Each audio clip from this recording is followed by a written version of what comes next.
Good day guys, Lance Francis here, 1365 game, Magic Lamp Slap, pre-coins na pa 300 plus sabay takas.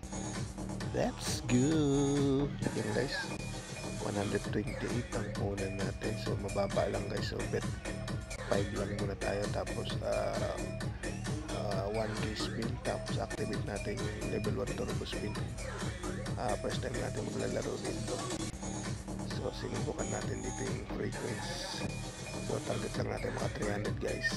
At tatakas na tayo. Ang maganda, mukhang promising itong slot machine na to guys. Kakaiba dun sa isang Magic Lamp na nilalaro natin na dalawang bida. Si Aladdin tsaka si Genie. Dito ay parang lampara na ang talagang bida dito guys. Siyang nasa gitna diba dun sa Magic Lamp na isa ay si yun guys. So, yan ang pinaka dito scattered guys, yung 6 na ganyan free spin, pero pag 5 hindi ka ibibigyan ng ganyan, kailangan 6 guys yung nadag natin. So maganda-ganda itong 6 free spins kasi may times 5 times 8 at times 10 multiplier kaysa dun sa 10 spins mabababa ang multiplier.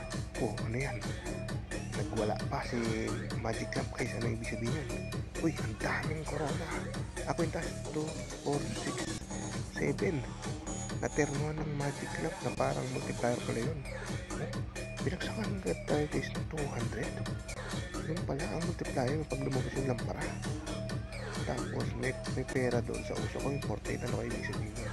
At may bumabaksak na silver coin na yun dumadagdag sa taas guys. Yun 48, 72 42 naging 72. Tapos ito times 8 multiplier times 24 dumadagdag naman sa baba sa pera. Siguro pag final guys yung 70 pinadagdag, mag-a-add yan doon sa baba. Yun ang pinaka-final. Ito, malapit na 6 billions doon to guys, ubos na agad. So yung 72 bumaba doon sa pera sa 200, naging 200 na total pala yun.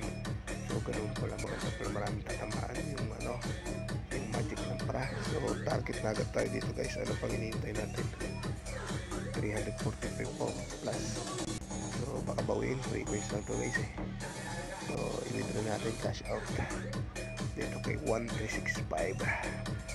So promising itong laro na to, itong slot machine na to guys. So i-withdraw natin lahat, 345. First time kasi natin maglaro dito, so kailangan maganda. Yan guys, 345 may next withdraw natin. So guys, hanggang dito na lang ang munting video and see you next game.